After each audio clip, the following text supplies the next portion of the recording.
de Jesus, Pai, porque Tu é digno de toda honra, toda glória do Senhor, Deus. Não é do homem, é do Senhor, Deus. Existimos porque o Senhor é misericordioso, Pai, não são merecedores, Deus.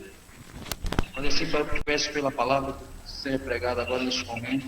Esvazia o pastor, dele, Pai. Enche-se com o seu santo nome, Pai, seu santo espírito, Pai. Que o Senhor é digno de toda a honra e toda a glória. Pelos louvores que foram cantados aqui, ó Deus, agradeço a Ti, ó Deus. Que não foi cantado pelo homem, foi cantado para Ti, ó Deus. Em nome de Jesus, Pai. Peço que o Senhor continue nos sustentando, agora e sempre. Amém. Amém, Senhor. Amém. Irmãos amados, nós estamos numa série de sermões expositivos sobre esse texto de Judas. Judas é a penúltima epístola, o penúltimo livro da nossa Bíblia, e nós vemos que ele vai falar de um perigo que estamos vendo no nosso dia, que são o aparecimento dos falsos mestres. Assim como lemos em Pedro, nós podemos perceber agora em Judas também essa mesma exortação. Então, nós temos aí alguns sermões que inclusive iremos colocar a sequência deles lá no YouTube, para que os irmãos que estão ouvindo agora a palavra do Senhor possam pegar a sequência. Nós já estamos no versículo 4. Judas não tem capítulo, né? É só um texto só, e estamos no versículo 4. Inclusive, quem não está com a Bíblia aí em casa, né?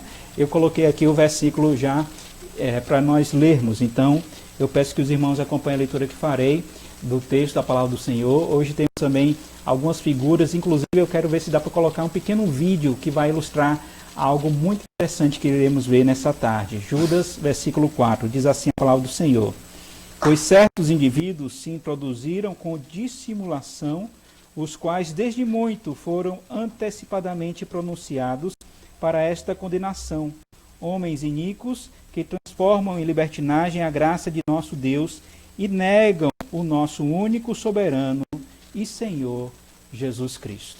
Que o Senhor assim aplique em nosso coração a sua santa palavra. Irmãos, se fôssemos resumir os dois versículos, o 3 e o 4, que são, na minha perspectiva, os mais importantes, nós poderemos usar essa frase: batalhando pela fé diante do surgimento dos apóstatas. Batalhando pela fé, por quê? Porque Judas, ele, em vez de falar da nossa comum salvação, como nós vimos no sermão passado, ele vai falar exatamente da sua obrigação, que ele se sentiu obrigado a falar, a corresponder àqueles irmãos. Isso, quem fez isso foi o Espírito Santo que o moveu. Afinal, nós vemos que é o próprio Deus que nos instrui, e esses homens foram inspirados pelo Espírito Santo. Para quê? Para exortar a cada um de nós a batalharmos por esta fé que uma vez por toda foi entregue aos santos. Batalhar diligentemente. Então é essa a palavra de Judas. E aí vem o versículo 4, que é uma introdução para o que ele vai falar do versículo 5 até o 16. Veja aí na sua própria Bíblia que há já uma divisão sobre isso. Então, só para recapitularmos, veja aí nessa próxima figura que iremos colocar aqui, que esse foi o objetivo de Judas, né? Ele escreveu para quê? Ele estava preocupado com o fato de os cristãos poderem afastar-se da verdade por causa dos falsos enganos e essas falsas doutrinas. Ele escreveu para exortar os crentes a batalhar por esta fé. Outra realidade que nós já vimos, né? Ele viveu em uma época em que o cristianismo estava sendo atacado, e ele falava da infiltração espiritual agressiva por parte dos apóstatas. Então, essa era a ênfase dele. Toda ação gera uma reação. Então, diante da agressividade dos apóstolos que estavam dentro da igreja, né, influenciando aos irmãos do primeiro século da era cristã, Judas agora contra-ataca. E aí nós podemos perceber também algo muito interessante dentro dessa figura, né? Estranhos ensinos estavam circulando em algumas igrejas, e Judas convocou, como nós já falamos, né, os cristãos a batalharem contra o erro em todas as suas formas e lutarem vigorosamente pela verdade. E ele vai começar o texto, veja aí, daqui a pouco a gente vai explicar melhor. Ele vai dizer: pois certos indivíduos, e realmente essas pessoas estavam entrando dentro da igreja. Diante disso, meus irmãos, ele vai falar também que as pessoas estavam trocando a graça pela libertinagem. Daqui a pouco iremos explicar um pouco sobre isso, mas aqui é interessante por quê? porque a gente está vivendo exatamente essa época. As pessoas falam, não, não é bem assim, você pode fazer tal coisa. Ah, não, não tem nada a ver, né? Então são palavras que a gente tem ouvido muito em nossa geração e a gente deve ficar preocupado. Eu ouço muitas pessoas falando assim, temos que reinventar. Tudo bem que tem que reinventar, por exemplo, a forma como a gente direciona o culto, reinventar os métodos no sentido de você buscar pessoas, mas a palavra de Deus não pode ser reinventada, o culto não pode ser reinventado e tampouco a igreja deve ser reinventada. Nós devemos nos readaptar. Aí sim, por isso que eu gosto quando alguém fala, precisamos reinventar. Eu falo, olha, desculpa, mas eu prefiro usar, vamos nos readaptar, porque a palavra não pode ser inventada, a igreja não pode ser inventada, o culto não pode ser inventado. Então, cuidado quando a gente ouve essas pessoas falando, não, mas não tem nada a ver. Daqui a pouco a gente vai explicar um pouco sobre isso. E diante disso, nós podemos perceber, meus irmãos, um outro subtópico que é o que nós iremos trabalhar nessa tarde. Cuidado com os apóstatas. Cuidado com aquelas pessoas que parecem, veja só essa figura, né? Lobo na pele de cordeiro. Figura muito interessante que você busca aí na internet, você acha facilmente. Lobo na pele de cordeiro. Tem uma outra que eu achei muito interessante também. Bota aí, Gabi, para a gente ver. Deixa eu ampliar aqui para os irmãos terem uma ideia maior, né? É como se ele estivesse rindo, né, das ovelhas, e o texto diz, e surgirão muitos falsos profetas e enganarão a muitos. Quem disse isso? Nosso Senhor Jesus. Então veja uma exortação anterior do nosso Senhor Jesus. E aí, meus irmãos, nós iremos perceber, já vendo o nosso texto, veja aí, o texto vai dizer, pois certos indivíduos se introduzirão com dissimulação. Então, antes de explicar essas palavras, eu queria aqui fazer um exercício aqui, interromper essa figura, e vocês viram que tem, o que? É uma aranha, é uma formiga? Que bicho é esse que está aí na tela? Consegue ver? Deixa eu ampliar aqui. Aparentemente é uma formiga, não é isso? Mas na verdade não é. Eu vou interromper aqui a tela e vou mostrar para vocês um videozinho. Por favor, alguém me fale aí quando começar o vídeo se o áudio está ok, porque eu estou aqui sem saber, tá bom? Já vai lá. No solo da floresta, as formigas trabalham freneticamente. O áudio está ok, meus irmãos? Falam aí se tiver. A ordem é mantida através da comunicação química constante. E vocês estão vendo também, né? Ou só estão ouvindo? Elas coletam alimento. Só ouvindo, Só né? ouvindo. Então peraí. Tô só ouvindo. Então espera um pouquinho. Faltou aqui um detalhe importante. Aqui. Agora sim. Então já deu a dica, não é aranha, né? Não é formiga. Vocês vão ficar nessa confusão. Por quê? Não, não é aí não. É aqui, uma janela. Mas não é não. Um momentinho só.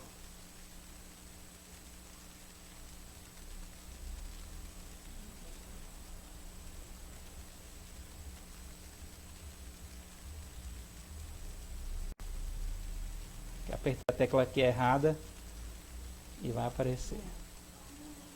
É aqui.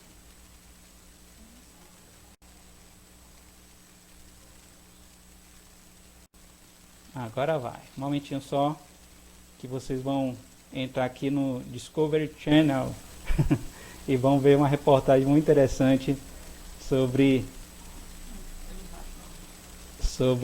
essa formiga, essa aranha. Que bicho é esse? Agora vai. Estão vendo agora? Vou passar aí o áudio. Ainda não.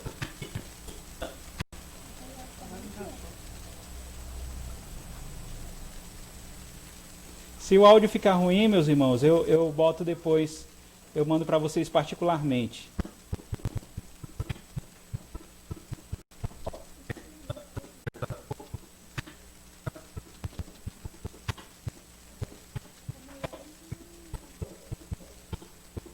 Acho que tá ruim, né, meus irmãos? Vou ficar devendo então para vocês. Tá ruim. Elas também removem seus mortos do campo de Consegue batalha. ver agora? Tá bem pequenininho. Essa prática permite a infiltração de invasores. Então está falando das formigas, está falando de um invasor. A aranha Zodarion é mestra da camuflagem e assassina de formigas. Ela se transforma em formiga para apanhar o humano.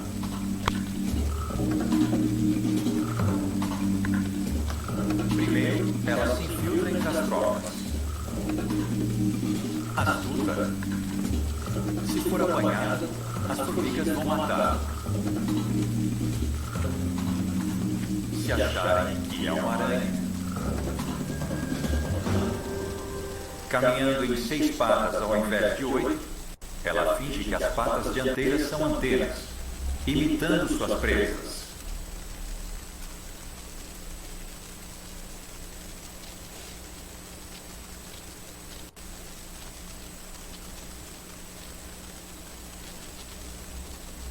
Ela percebe uma formiga solitária que parou para se limpar. Formiga solitária, olha só. E olha como ela vai atacar.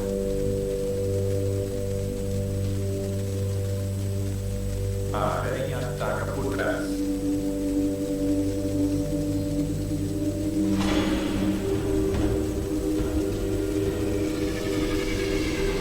Pequeno veneno. Seu veneno faz o trabalho sujo. Paralisa o corpo inteiro.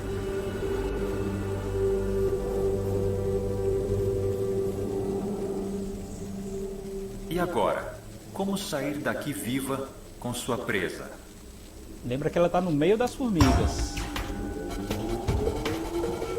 A aranha Zodarion usa a própria vítima como disfarce. O odor da formiga encobre o seu, como um mecanismo de camuflagem. É hora de ser realmente atrevida. Ela finge que é uma das operárias responsáveis pela limpeza. Agora, ela precisa passar por fileiras de formigas desconfiadas, tocando suas antenas com as patas disfarçadas. Camuflada quimicamente pelo odor da formiga.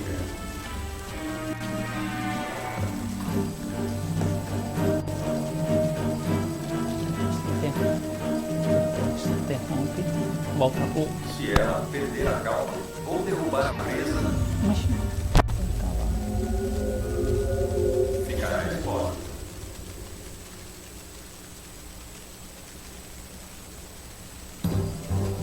Mas depois de alguns rápidos toques de suas antenas, ela volta à atividade. Agora ela pode seguir direto para casa.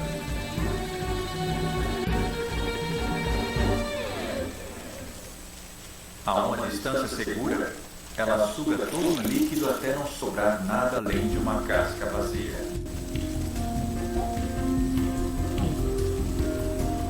Ela recolhe-se à sua toca, uma fortaleza de pedras mantidas juntas pelos fios de sua teia. Então, meus irmãos, já iremos interromper aqui. Já deu para os irmãos terem uma ideia do que nós queremos falar. E, ao mesmo tempo, trazer a reflexão, não somente que há lobos na pele de ovelha, mas também há aranhas na pele de formigas, né? Daqui a pouco a gente vai aplicar o texto para nós, para percebermos como realmente essa infiltração acontece dentro da nossa igreja. Lembremos que ali está praticamente dentro do formigueiro, né? As formigas estão trabalhando e dentro daquela perspectiva aparece uma aranha como se fosse uma formiga, né? Zodarion, aí o nome da aranha, né? E aí, meus irmãos, dentro dessa perspectiva, eu quero que a gente agora volte os nossos olhos para o texto e perceba como Judas vai dizer, pois certos indivíduos, essa expressão no original é como se Judas estivesse dando um desprezo a eles, né? Quando a pessoa não quer valorizar a outra, ela não fala nem o nome, né? Ela fala, fulano, esse aí, né? Então ele vai usar esse desprezo, porque essas pessoas necessitavam desse desprezo. E diz mais, eles se introduziram com dissimulação. O reverendo Heber, que comenta esse texto, ele vai dizer, vai falar algo interessante, que a palavra aqui, dissimulação, é pouco usada, né, no contexto geral, mas tem a ver com astúcia, esperteza, alegações sutis. Então, eles vão entrar no nosso meio com esperteza, com astúcia. Eles não vão dizer assim, eu sou herege, pelo contrário, eles vão dizer exatamente o contrário, eu sou de Deus, né? Vão penetrar sorrateiramente e sem ser percebidos, essa é a ideia. Por isso que a primeira lição para nós é cuidado com os apóstolos. Por que devemos ter cuidado, pastor? Porque eles vão entrar no nosso meio. Na verdade, eles já estão no nosso meio, que nem aquela aranha que estava no formigueiro, que nem o lobo que está na pele de cordeiro. Mas o texto diz mais, o texto vai dizer que sobre a coordenação deles, vai dizer ainda no versículo 4, que na verdade só vai trabalhar o versículo 4, né? Os quais desde há muito foram antecipadamente pronunciados para esta condenação. Então, veja, aqui há várias predições, pronunciamentos anteriores, né? No caso, o próprio Senhor Jesus Cristo já nos diz isso, está lá em Mateus 7,15, acautelai-vos dos falsos profetas, que vos apresentam disfarçados em ovelhas, mas por dentro são lobos roubadores. Então essa figura que nós vimos é uma figura dada pelo nosso mestre, o Senhor Jesus. Lá no capítulo 16, ele vai falar do fermento dos fariseus e saduceus, dando a ideia de que eles vão estar dentro, né, e vão infiltrar-se e vão contaminar.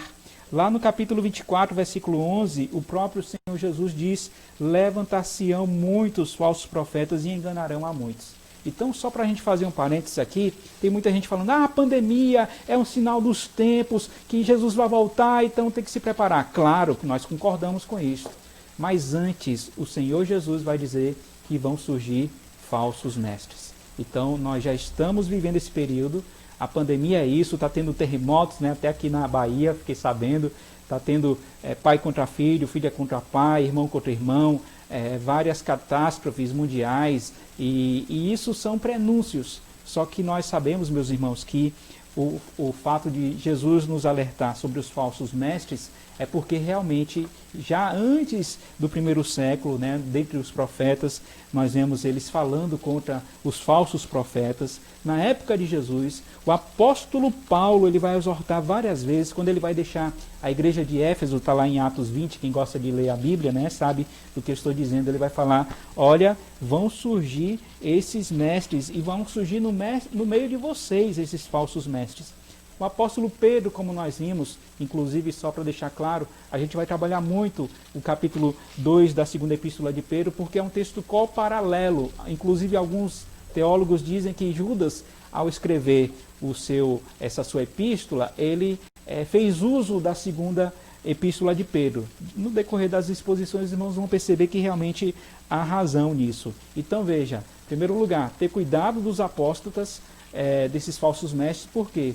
Porque realmente eles já estão no nosso meio como lobos em pele de cordeiro. Segundo lugar, porque eles já estão condenados, então devemos ter cuidado, não devemos nos deixar levar pelas suas doutrinas. A condenação deles já foi predita no passado e agora está sendo anunciada, e certamente no futuro nós iremos perceber claramente o Senhor Jesus Cristo falando, olha, você expulsou o demônio em meu nome, você fez isso, fez aquilo, eu não vos conheço. Então, meus irmãos, é hora de estarmos alertas e devemos ter cuidado. Mas em terceiro lugar, que é a parte principal do nosso sermão, nós vemos que o Judas ele vai falar várias coisas sobre isso. Ele vai falar, veja aí, homens ímpios, ele vai dar 3 características, né?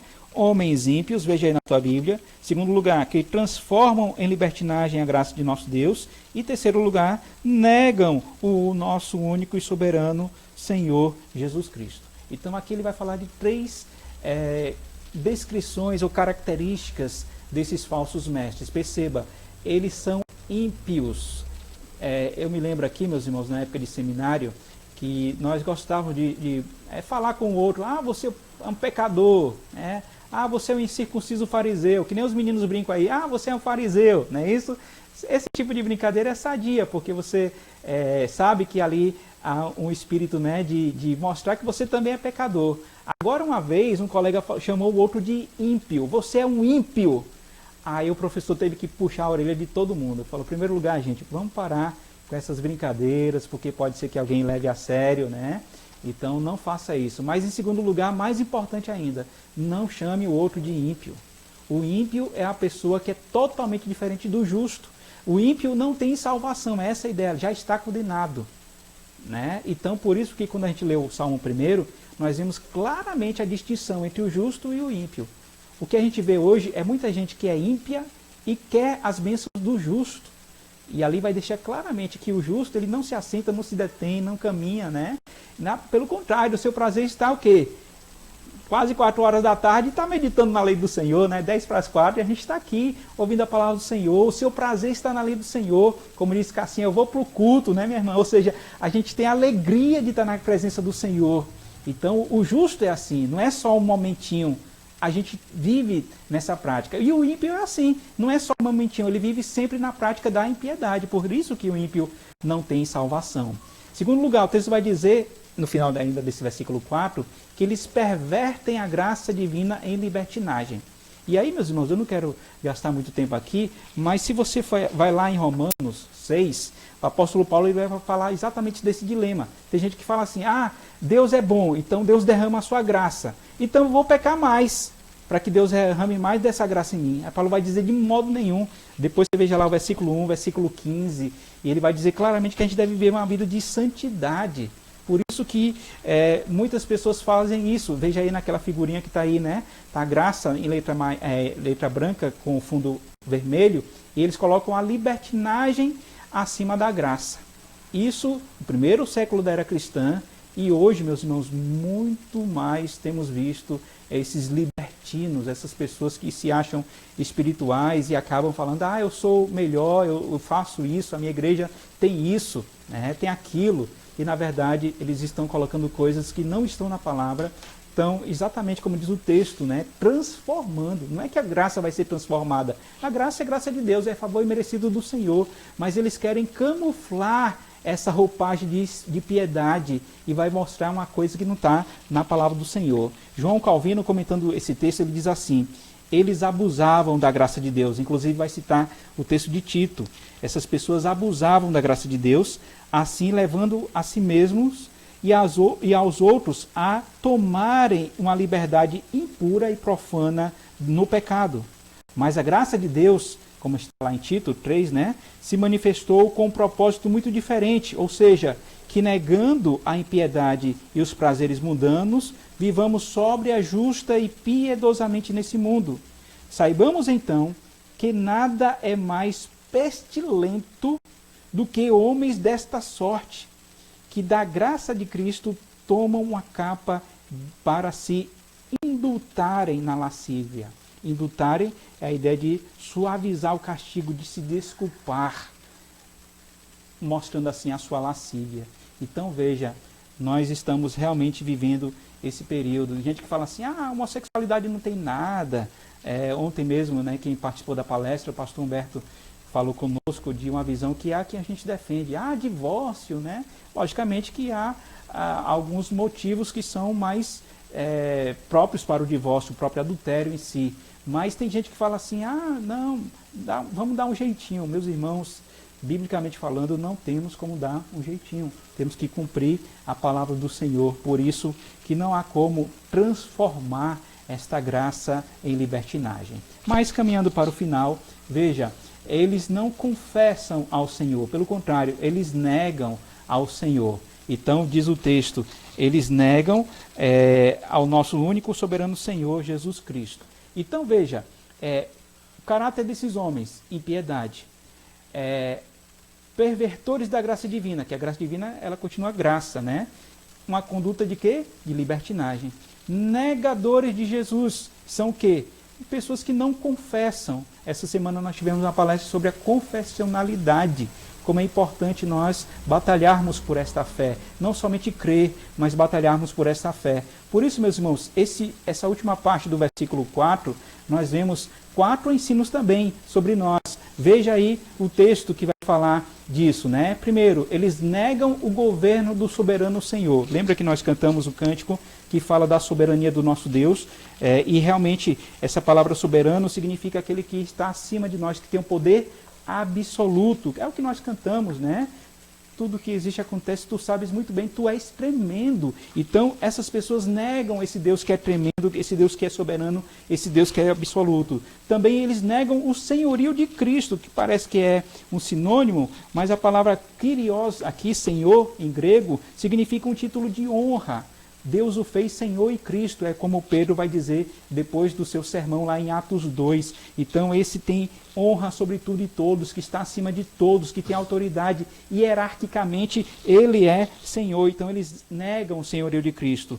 Também eles negam o caráter salvador de Jesus. Aqui já está claro, porque o próprio nome Jesus significa Salvador, e nós sabemos que ele veio salvar o seu povo. E por último, eles negam a messianidade de Cristo. Eles negam a Cristo como Cristo, no caso, ungido. A ideia do seu ofício. Ele é rei, a coroa. Ele é profeta, porque fala, mas ele é sacerdote, o nosso grande sumo sacerdote. Então, essa ideia de Cristo significa o ungido de Deus, aquele que realmente é o nosso Senhor. Por isso, meus irmãos, caminhando para a conclusão, nós podemos perceber aqui que devemos fazer exatamente o contrário deles. Como assim, pastor? Irmãos, devemos estar atentos. Depois, se vocês quiserem ver o vídeo melhor da formiga-aranha, na verdade a aranha que se faz de formiga, ela vai realmente mostrar de maneira sutil como está no meio das formigas, se camufla de formiga, mas não é formiga. Então, ali nós vemos esse exemplo da natureza, como eu falei, e o texto deixa claro também, são lobos na pele de ovelha. Então, estejamos atentos. Essa é a primeira aplicação para nós. Nunca na nossa história nós temos visto essa influência demoníaca de heresias que estão em nossa igreja, de pessoas que estão vivendo em libertinagem, de pessoas que se acham santas, por exemplo, há igrejas satânicas, há igrejas de homossexuais, há igrejas que não são, na verdade não são nem igrejas, né? Na verdade são todas heresias, seitas, e que se acham alguma... Isso aqui eu só estou dizendo por causa de extremos, né? Mas tem no nosso meio pessoas que se dizem cristãs, mas não são. Então nós vemos claramente o perigo que é buscar nessas lideranças o apoio. Exemplo, pastor, tem gente que fala assim, eu prefiro que meu filho esteja vendo a televisão em determinado canal do que estar no mundão. Eu costumo dizer o seguinte, realmente ali Deus vai falar alguma coisa ao coração dele, porque é a palavra dele. Mas o que está por trás daquilo ali, meus irmãos, é tão pernicioso como o próprio mundo. Entende o que eu estou dizendo? A ideia ali pessoas estão usufruindo da fé e da visão bíblica de alguns para distorcerem essa fé, que não é a fé salvadora, não é a fé do nosso conhecimento que nós falamos na semana passada. É simplesmente a busca de bênção, é a fé no que vai acontecer. Eu creio que o coronavírus vai acabar. Nós cremos também, ou queremos nos readaptar, ou já estamos nos readaptando no sentido da forma de a gente viver. Mas essas pessoas querem reinventar coisas, querem fazer com que doutrinas sejam deturpadas. Então, cuidado com isso. Mas, em segundo lugar, vamos fazer o seguinte, se essas pessoas eram ímpias, a aplicação para nós é o contrário. Nós devemos viver em piedade. Então, essa é a segunda lição para nós. Façamos o contrário daquelas pessoas que são impuras. Vivamos uma vida piedosa, uma vida de santidade. E aí vem a consequência disso. Se elas eram libertinas, nós devemos viver em sobriedade, em dependência da graça de Deus, como nós cantamos, eu creio na divina promessa. Senhor, eu preciso de Ti. E assim deve ser a nossa vida. E por último, venhamos a ser embaixadores, deixemos de lado, né, a inércia, a preguiça, já que a formiga é exemplo para nós, né, vai ter com a formiga o preguiçoso. Então é hora da gente batalhar, é hora de sermos confessionais, é hora de falarmos assim, não, realmente eu não tenho somente a graça de crer, eu tenho a graça de batalhar, de lutar, de realmente me levantar e praticar essa fé. Tem gente que acha que a fé vai ser algo assim, do nada, né, que nem o Shazam, Shazam, vai vir a fé e eu vou ficar forte, né? Não. Olha uma frase que eu quero encerrar, muito interessante, de Moody, né? Um dos teólogos, ele não é da nossa doutrina, mas tem muitas coisas boas dele também. Eu achei muito interessante porque, olha o que ele vai dizer sobre essa fé. Ele diz assim, orei por fé e pensei que qualquer dia a fé baixaria e me atingiria como relâmpago. Mas a fé não pareceu vir. Não acontece isso quando a gente titubeia na fé? Ah, Senhor, dá-me mais fé, me ajude. Olha o que aconteceu. Um dia li Romanos 10. A fé vem pelo ouvir, e ouvir o quê? A palavra de Deus. Então, eu abri a minha Bíblia e comecei a estudar. A fé vem crescendo desde então. Deus se revela no monte, não no monte físico, mas no monte de palavras, de páginas aqui na Bíblia, né? Isso, Reverendo Augusto que disse isso, que eu achei muito interessante. No monte de letras, de livros, de palavras. Então, é assim que devemos crescer na graça e no conhecimento do Senhor. Que Deus nos ajude, meus irmãos, nesse intuito. E certamente na semana que vem nós iremos falar, já pode ler aí o texto, né, a sequência, e você vai perceber exatamente a exemplificação. Eu acabei passando aqui batido, mas quando fala assim, desde muito foram antecipadamente pronunciados, está aí no meio do versículo 4, Judas ele vai falar dessas pessoas que foram pronunciadas anteriormente. Ele vai dar alguns exemplos, logicamente não de todos, mas ele vai nos resgatar a memória, os exemplos do passado, para nos falar do presente dele, no caso, e essa aplicação serve para todas as épocas. Por isso, encerrando agora definitivamente o nosso sermão, se pudéssemos, meus irmãos, eu queria convidá-los para que nos colocássemos em pé e cantássemos esse hino, sede fiéis e por Cristo lutai. Fique à vontade mesmo, eu vou cantar sentado, mas porque eu vou tocando violão. Mas esse hino vai dizer, erguei-vos cristãos, Cristo quer-vos de pé. Então vamos louvar o Senhor cantando esse hino 306, colocando em prática exatamente o que acabamos de ouvir para a glória do Senhor. Hino 306 do nosso inário, pouco cantado também em nossa igreja.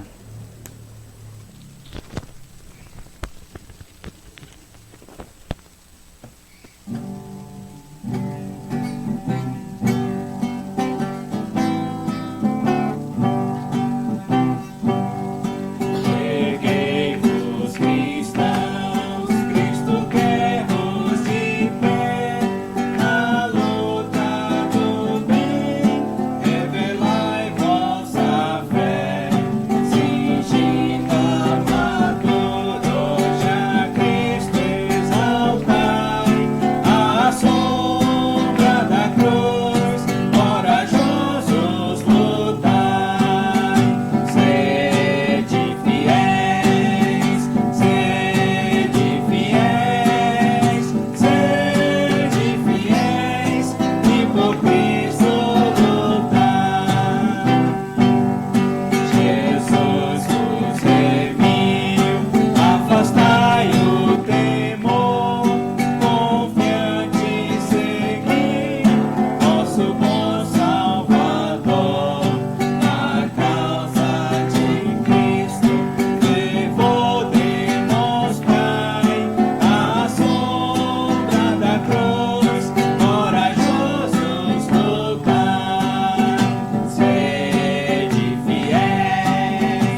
vamos orar ao Senhor, encerrando assim o nosso trabalho nessa tarde.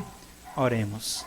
Santo Deus, a nossa oração nessa tarde é: aplica as verdades que aqui ouvimos para todos nós.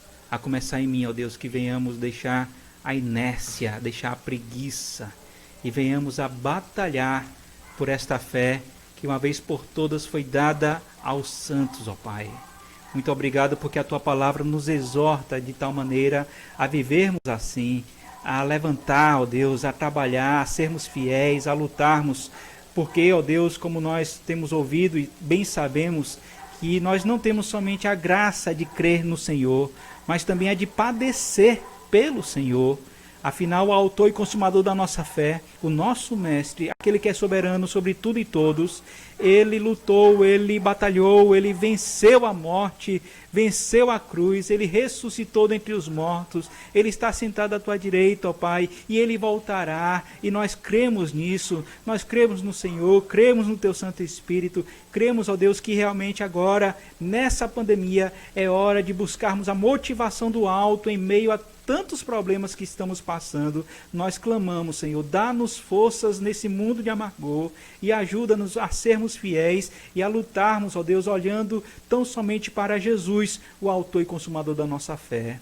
Visita nessa hora, ó Deus, cada lar, cada irmão, cada pessoa que também está ouvindo a Tua voz nesse momento, ó Pai. Nós sabemos, ó Deus, que é um privilégio poder falar de Jesus Cristo, nosso Salvador. Tantas pessoas têm deturpado essa palavra tão viva, tão real, e o Senhor nos dá a graça de nessa tarde, ó Deus, dedicarmos essas horas preciosas para o nosso alimento espiritual, para o nosso crescimento na graça e no conhecimento do Senhor.